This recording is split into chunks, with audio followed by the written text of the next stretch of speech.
Hey there, YouTubers. I wanted to do my final garden update for fall of 2014. It's getting kind of chilly here down in zone 8.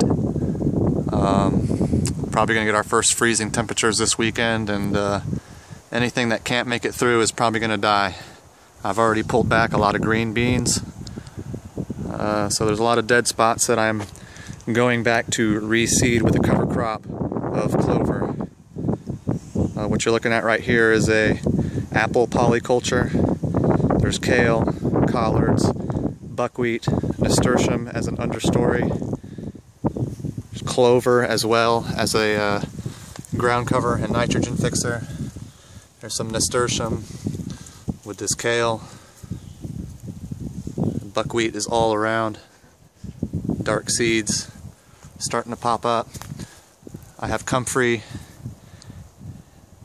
onion, chives here growing with this apple as well. It's companion planted, obviously, all of this. The kale and the collards really do like this nasturtium as an understory.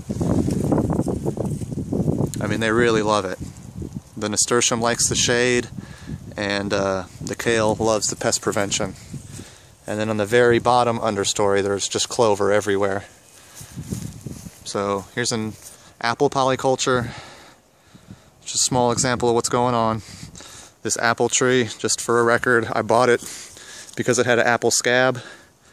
I treated it with a fungicide, pruned it back, then sprayed it with neem, and the new growth coming back is scab free, so crossing my fingers on this one.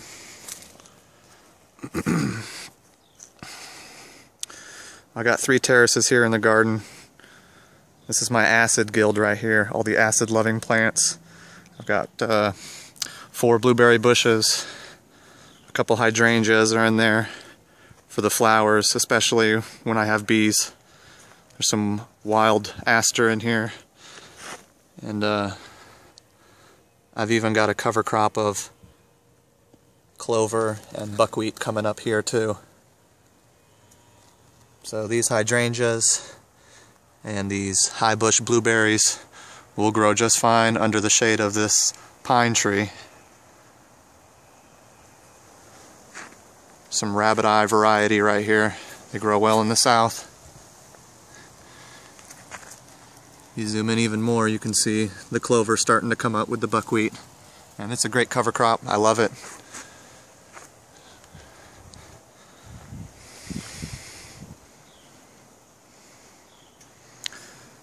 This greenish, luscious growth right in front of this pear tree here is all cover cropped. It's green manure. I'm going to till back in. I'm standing in between 2 peach trees. My swales here act as a footpath. So these are 2 kefir pears. Pretty hardy for this area. Got a blackberry bush here that I've trained. I've been really impressed with the collards. These collard greens are very healthy, large. I eat them, I feed them to my rabbit, and they may survive a freeze, maybe even a hard freeze. I don't know how well they'll do in this zone, but I think they'll be alright. Got another row of collards here. They're kind of helping break up and loosen the soil up for this peach tree I got growing. Once again, a tree I'm trying to save. Everything I buy is cheap. It's got a support plant of some comfrey right there. Catmint is growing up. Some mustard greens. Eventually there'll be some clover and chives coming up here as well.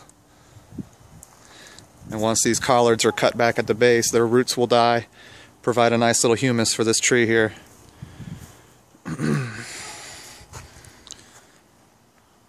Overall, I like what's going on in the garden. That plant there covered up, it's a comfrey. I think if I just keep it covered, it should survive the winter. I've got another blackberry here trained up on this fence. I love the color it's turning. It's turning a dark purple.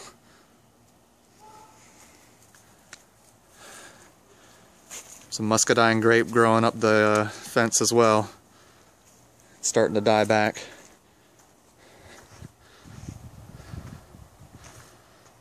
In the chicken pen and shed area, it has been an instructive lesson in cover cropping. I've thrown down clover and buckwheat, but I also used my own compost mix here. So there's things like corn that got through, sprouting up as well. I've even got some borage that hadn't composted fully or had dropped some seed in my mix.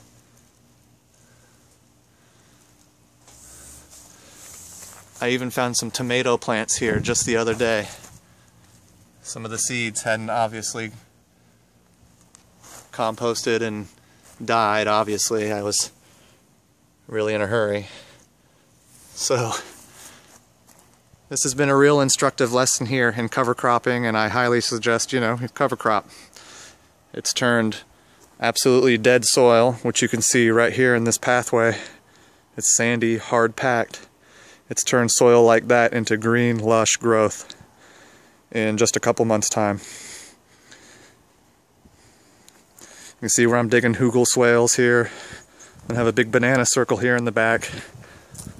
I'll probably end up growing citrus or something cold hardy. More cover cropping. All in all, I'm pretty pleased with the garden progress, and I can't wait till March. There's going to be a lot of cool stuff going on here in the homestead.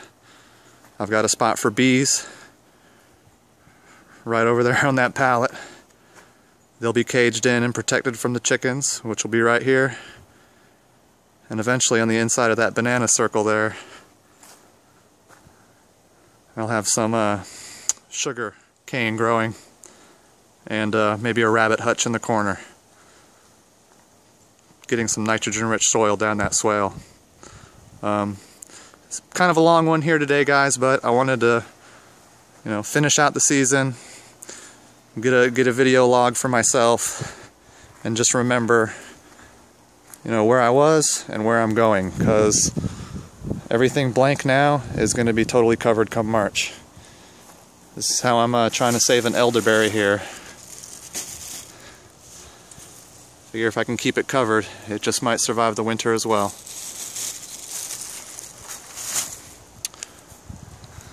Hope you enjoyed the garden tour.